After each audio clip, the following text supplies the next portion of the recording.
Hello everyone, welcome back my channel edu word. यहाँ पर आज मैं आपके लिए जो वीडियो लेके आई हूँ वो यूपीपी से 2022 में आने वाले जो टॉपिक है, जैसे कि बजट है। तो बजट जो अभी 2022-23 का आया है उससे रिलेटेड जो भी क्वेश्चंस हैं उसके मैं आपको प्रैक्टिस सेट कराऊँगी। तो ये प्रैक्टिस सेट 1 है जो कि पूरी तरीके से बजट पर बेस्ड है। तो यहाँ तो मैं क्वेश्चन लेके आई हूँ, लेकिन मैं पहले आपको कुछ बजट का इतिहास भी बता देना चाहती हूँ। जैसे कि बजट को सबसे पहले 1860 में जेम्स विल्सन ने ब्रिटेन में महारानी के समक्ष पेश किया था। तो मतलब जो भारत का बजट है, जब अंग्रेज़ों का शासन था तो उस समय 1860 में ही जेम्स विल्सन ने पेश किया था। लेकिन स्वतंत्रता के बाद बात की जाए तो आर.के. षणमुखम चेट्टी ने 26 नवंबर 1947 को बजट पेश किया था। ठीक है, स्वतंत्रता के बाद की बात की जा रही है। ठीक है, लेकिन भारतीय गणतंत्र की स्थापना के बाद जो 1950 का भारतीय गणतंत्र 26 जनवरी 1950 के बाद जब भारत गणतंत्र हो गया था, तो उसके बाद जब बजट की बात की जाए तो वह 28 फरवरी को जॉन मथाई ने पेश किया था। और अगर मैं ये बोलूँ कि किन प्रधानमंत्री ने सर्वप्रथम बजट पेश किया था, तो 1958-59 में जवाहरलाल नेहरू ने बजट पेश किया था। इसी के साथ इंदिरा गांधी जो कि पीएम जब रहीं तब उन्होंने बजट पेश किया।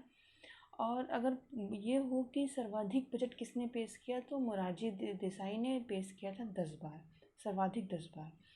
तो ये कुछ इम्पॉर्टेंट फैक्ट्स हैं जो कि अक्सर क्वेश्चंस के रूप में हमें किसी न किसी एग्ज़ाम में दिखाई दे जाते हैं। तो हमें ऐसे क्वेश्चंस को भी देखते रहना चाहिए। अब यहाँ पर अगर बात की जाए कि बजट क्या होता है और क्यों ज़रूरी होता है, सबसे पहले हम बात करते हैं क्यों ज़रूरी होता है। तो किसी भी समाज का जो आर्थिक पक्ष होता है, किसी भी देश का जो आर्थिक पक्ष होता है, वो अच्छे से आगे बढ़ सके और वह देश आगे और वृद्धि कर सके, इसके लिए हर देश अपने अपने लिए एक वर्ष का बजट पेश करता है और पिछले जो वर्ष में उसने क्या कुछ किया है उसके लिए आर्थिक सर्वेक्षण को प्रस्तुत करता है। आर्थिक सर्वेक्षण और बजट में मुख्य अंतर ये होता है कि आर्थिक सर्वेक्षण पिछले साल जो बजट के दौरान जो वो परियोजनाएं लाए थे उससे क्या लाभ हुआ, उसे गणना करने के लिए, उसे देखने के लिए, उससे हमारे देश को क्या लाभ हुआ ये देखने के लिए, और जो भी परियोजनाएं लाई गई जहाँ पे पैसे इन्वेस्ट किए गए वो सही जगह है या नहीं है, उससे क्या प्रॉफिट हो रहा है, ये सब देखने के लिए आर्थिक समीक्षा को जारी किया जाता है। लेकिन बजट आने वाले एक साल का जो वित्तीय वर्ष होता है उसके लिए किया जाता है। जैसे कि अब बजट 2022-23 जो आया है उसमें 2022 और 23 के लिए सरकार ने क्या सोचा है अपने भारत के लिए, अपने देश के लिए, वो और कहाँ कहाँ पैसे इन्वेस्ट करेगा, ये चीज़ इस बजट में बताई गई है। तो चलिए हम शुरू करते हैं, कुछ प्रमुख क्वेश्चंस सॉल्व करते हैं जो कि हमें यूपीपीसीएस या एमपीपीसीएस में देखने को मिल ही जाएगा। और चलिए शुरू करते हैं फिर।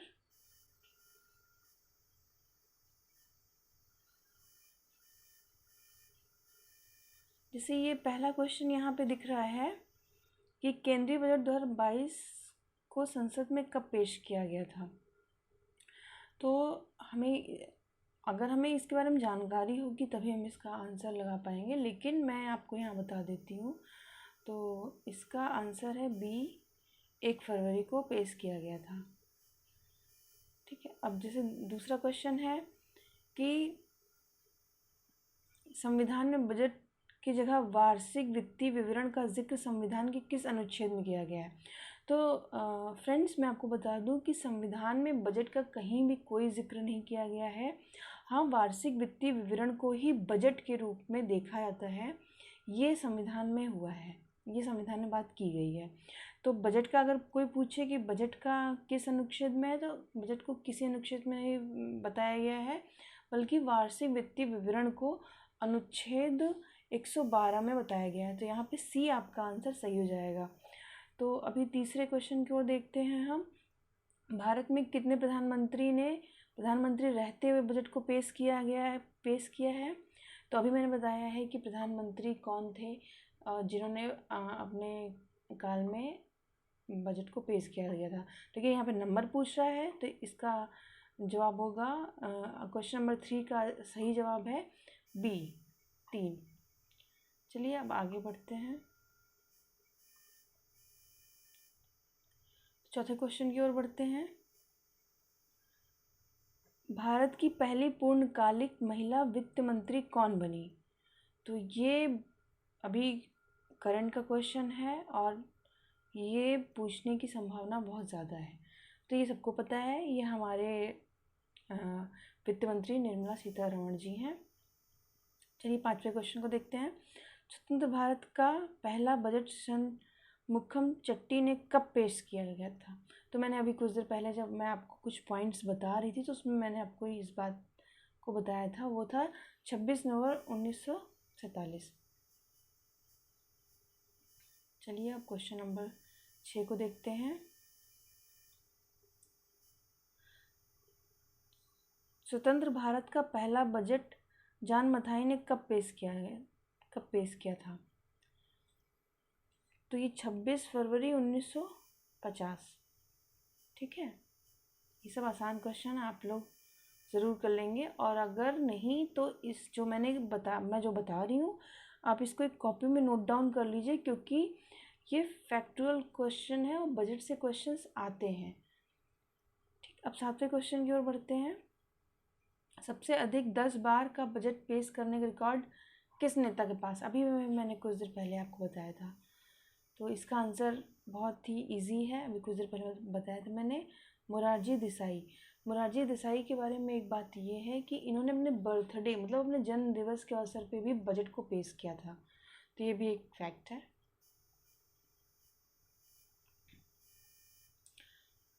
भारतीय बजट व्यवस्था का जनक किसे कहा जाता है।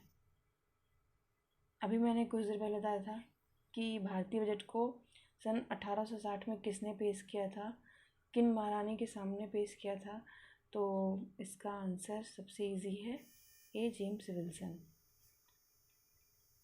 ठीक है, 9वें क्वेश्चन की ओर बढ़ते हैं।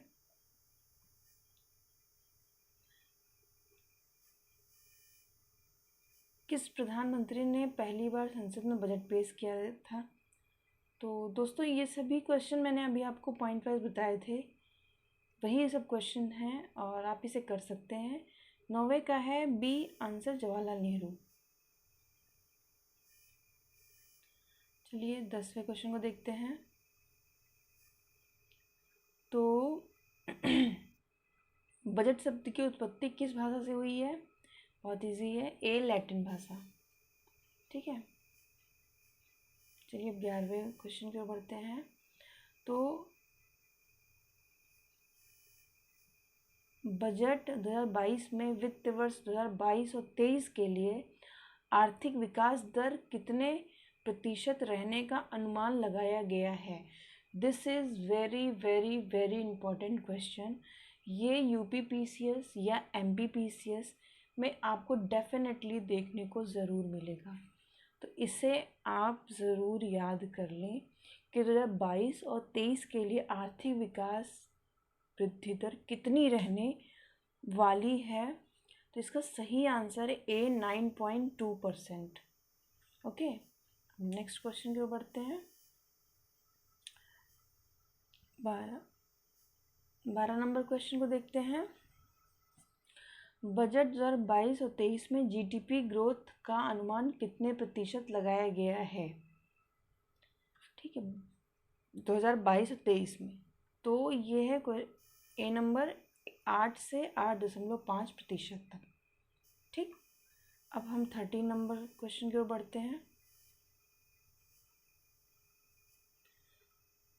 तो बजट 2022-23 में भारत की अर्थव्यवस्था दुनिया में किस स्थान पर आ गई है?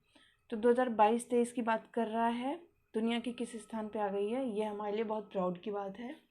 तो यह भारत की अर्थव्यवस्था दुनिया में तीसरे स्थान पे आ गई है। इसका सी सही आंसर है। चलिए नेक्स्ट क्वेश्चन की ओर बढ़ते हैं। बजट 2022-23 में जम्मू कश्मीर के लिए कितने रुपए आवंटित किया गया है? कितना रुपए आवंटित किया गया है? ठीक है, तो आप इसे डिजिट में याद कर लें। ए है इसका सही आंसर। 35,581 करोड़ 22 करोड़ रुपए आवंटित किया गया जम्मू कश्मीर के विकास के लिए। क्वेश्चन नंबर 15 हम लोग देखते हैं। बजट 2022-23 में लद्दाख के लिए कितने रुपयों को आवंटित किया गया है? तो इसको भी आप देख लीजिए, जैसे आपने जम्मू कश्मीर को देखा। ये क्वेश्चन इसलिए ज़रूरी हो जाता है क्योंकि जम्मू कश्मीर और लद्दाख अभी अभी केंद्र शासित प्रदेश हुए हैं, तो इसलिए यह बहुत ही आवश्यक है कि हमारे भारत सरकार के अंदर इन्हें कितना बजट के अंतर्गत इन्हें कितना सुविधाएं और कितने द्रव्यों को आवंटित किया जा रहा है। ठीक है, तो चलिए इस क्वेश्चन को हम देख लेते हैं इसका आंसर कि 2022 और 23 में लद्दाख के लिए कितना सरकार ने सोचा है। तो बी है 5,998 करोड़ रुपए। ठीक है, जैसे जम्मू कश्मीर का था कितना था 35,581.22 करोड़, उसी तरीके से लद्दाख का कितना है 5,958 करोड़ रुपये। ठीक है, चलिए नेक्स्ट क्वेश्चन।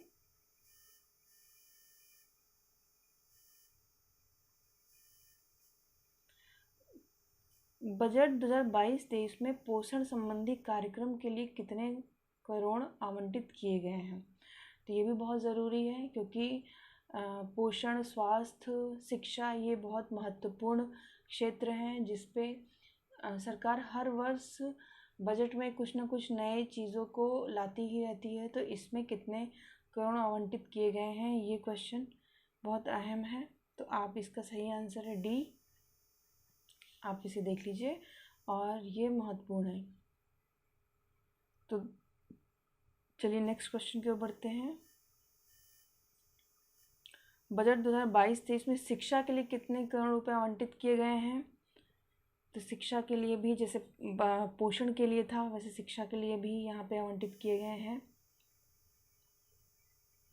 1,04,278 करोड़ रुपए शिक्षा के ऊपर आवंटित किए गए हैं। ठीक है, चलिए नेक्स्ट पढ़ते हैं आगे। जल जीवन मिशन पे कितने करोड़ रुपए खर्च किए जाएंगे? तो एक तरह से जल जीवन मिशन को लाया गया है जिसके ऊपर 60,000 करोड़ रुपए खर्च किए जाएंगे। बी आंसर इसका सही है। 19वां नंबर देखते हैं कि नई पीढ़ी की वंदे भारत ट्रेन कितनी संख्या में आगे 3 वर्षों में चलाए जाने का प्रस्ताव रखा गया है? वंदे भारत ट्रेन के बारे में सब जानते ही हैं, हाई स्पीड ट्रेन है और ये समय और दूरी दोनों को कम समय में बृहद दूरी को तय करती है और हमारे लिए बहुत आवश्यक है। तो वंदे भारत को भारत में अगले 3 वर्षों में कितना, तो ये C400। ठीक है, 400 वंदे भारत ट्रेन को चलाए जाने की प्रस्ताव रखा गया है। अब क्वेश्चन नंबर 20 देख लेते हैं। बजट 2022-23 में राष्ट्रीय राजमार्ग में कितना विस्तार का लक्ष्य रखा गया है? तो राष्ट्रीय राजमार्ग को देख लेते हैं। ये 25,000 किलोमीटर के विस्तार का लक्ष्य रखा गया है। ठीक है, राष्ट्रीय राजमार्ग में 25,000 किलोमीटर का लक्ष्य रखा गया है। चलिए क्वेश्चन नंबर 21 को देखते हैं कि 2030 तक सौर विद्युत का लक्ष्य कितना रखा गया है? तो 2030 तक सौर विद्युत का लक्ष्य रखा गया है C 280 गीगावाट। ठीक है। अब क्वेश्चन नंबर 22 देखते हैं हम कि केंद्रीय बजट 2022 और 23 के अनुसार चालू वित्त वर्ष 2023 के लिए आर्थिक विकास दर क्या है। तो ये क्वेश्चन बहुत इम्पॉर्टेंट है, इसको ध्यान से देखिएगा और ये क्वेश्चन ज़रूर किसी न किसी एग्ज़ाम में आपको देखने को मिलेगा। इसका सही आंसर है 9.21%। ठीक। अब 23 नंबर क्वेश्चन को देखते हैं हम कि 2022 और 23 का केंद्रीय बजट कितने आधार स्तंभों पर केंद्रित है।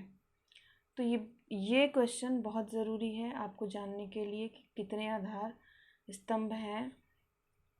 तो इसका सही आंसर है ए।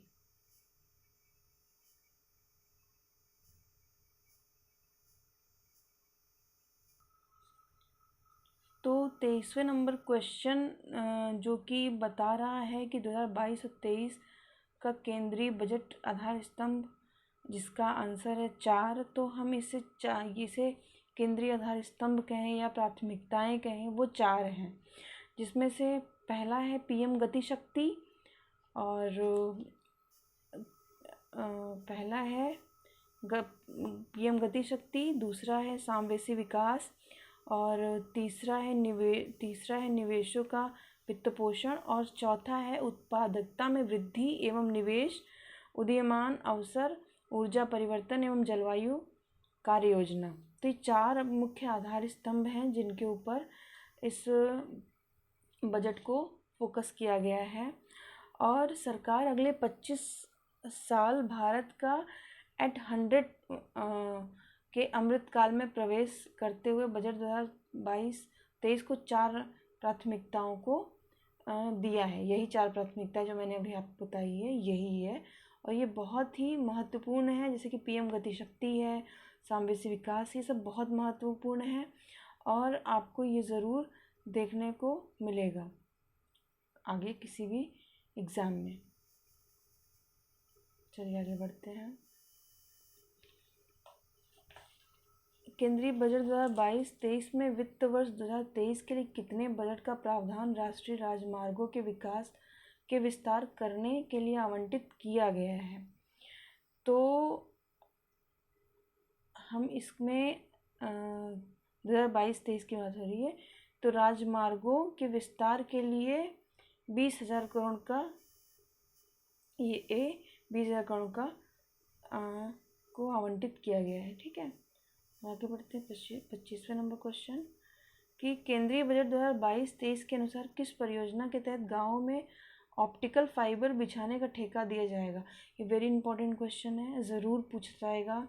इसमें से जो भी मैंने आपको वेरी इंपॉर्टेंट बोला है 3-4 क्वेश्चन, वो सच में वो किसी न किसी आपको एग्ज़ाम में देखने को मिलेगा। अभी रिसेंटली जो एग्ज़ाम होने वाले हैं जैसे यूपी PCS है 12 जून को, MP है 19 जून को है, तो इन सब में ये आपको देखने को मिलेगा ही।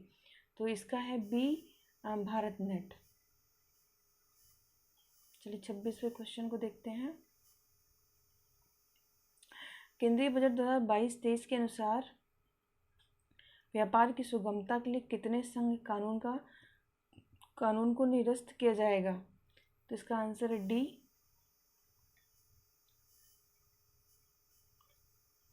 चलिए अब 27वें नंबर क्वेश्चन को देखते हैं।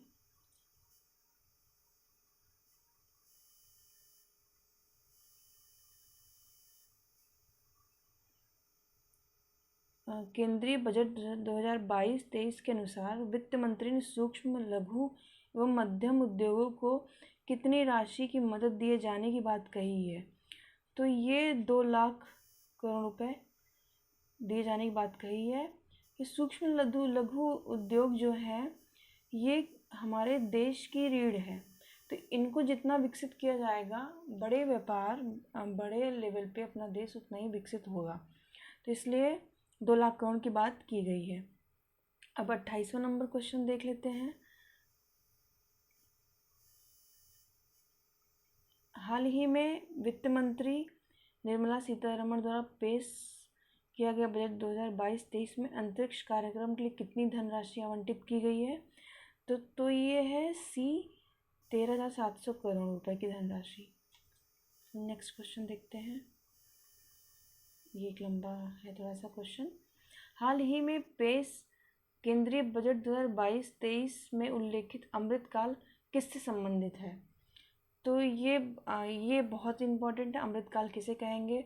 तो ये ए है, भारत की स्वतंत्रता के 75 वर्ष से 100 वर्ष की अवधि को अमृतकाल कहेंगे। मतलब जो 25 वर्ष, 75 से 100 वर्ष के बीच में जो 25 वर्ष हैं, वो 25 वर्ष अमृतकाल की स्थिति में है, तो इसी को अमृतकाल कहा जाएगा। ठीक है, इसका ए आंसर सही है। चलिए आगे बढ़ते हैं। 30 नंबर क्वेश्चन।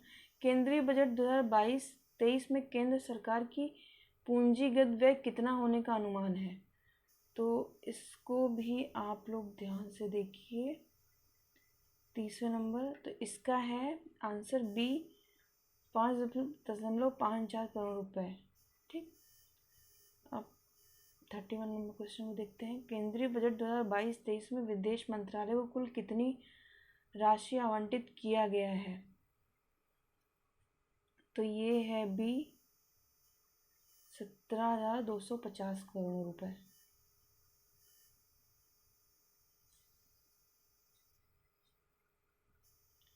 चलिए हम 32वां नंबर क्वेश्चन देख लेते हैं। केंद्रीय बजट 2022-23 में किसी भी आभासी संपत्ति के हस्तांतरण से होने वाली आय पर कितने प्रतिशत कर की बात कही गई है? तो हम इसका आंसर देख लेते हैं, बी, 18%। देखिए ये सब बहुत चुनिंदा क्वेश्चंस हैं, ये और ज़रूरी भी है और इम्पॉर्टेंट भी हैं, जो कि आपको किसी न किसी एग्ज़ाम में देखने को मिलेंगे, अतः इसे आप कहीं नोट डाउन कर लें। 33 नंबर क्वेश्चन देखते हैं। केंद्रीय बजट 2022-23 के अनुसार कर लाभ प्राप्त करने के लिए प्राप्त स्टार्टअप के लिए निगमन की अवधि कब तक के लिए बढ़ा दी गई है? तो इसका आप देख लीजिए, 31 मार्च 2022 तक। इसको विभिन्न तरह के, इस क्वेश्चन को विभिन्न तरीके से भी आयोग पूछ सकता है, लेकिन आप बस फोकस रहेंगे तो आपको पता चल जाएगा। 34 नंबर क्वेश्चन को देख लेते हैं। केंद्रीय बजट 2022-23 में रेल मंत्रालय को कुल कितनी राशि आवंटित की गई है? यहाँ बात रेल मंत्रालय की हो रही है, तो हम देख लेते हैं, इसका आंसर है बी। ठीक है, केंद्रीय बजट 2022-23 में केंद्र सरकार ने कॉरपोरेट अधिभार को 12% से घटा करके कितना प्रतिशत कर दिया है?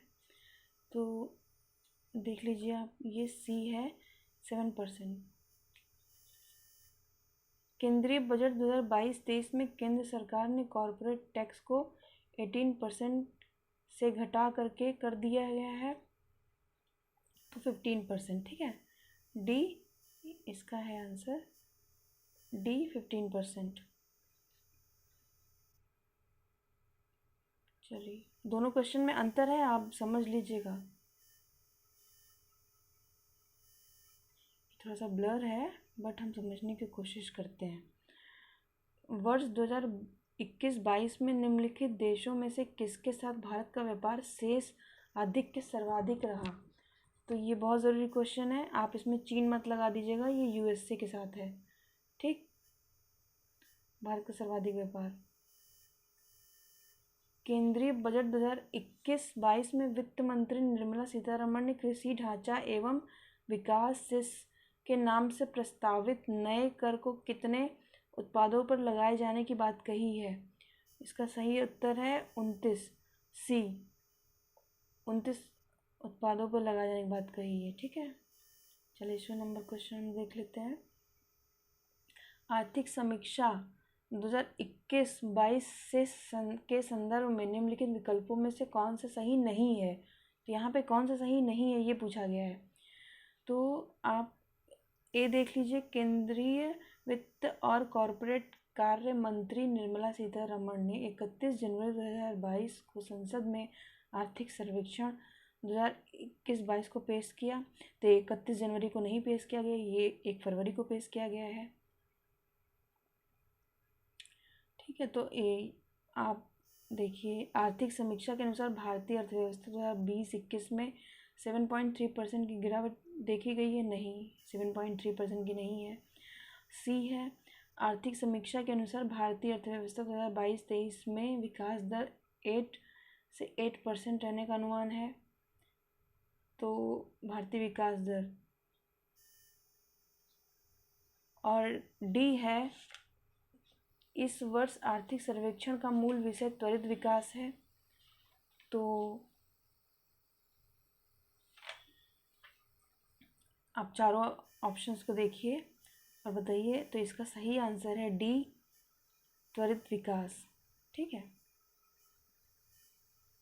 Thank you very very much मेरे वीडियोस को देखने के लिए। और इसमें सच में 5-6 क्वेश्चन ऐसे हैं जो आपको किसी न किसी एग्ज़ाम में देखने को मिलेंगे और बहुत ज़रूरी है, उन्हें आप कहीं नोट डाउन कर लीजिए। Thanks and subscribe my channel एडूवर्ड्स।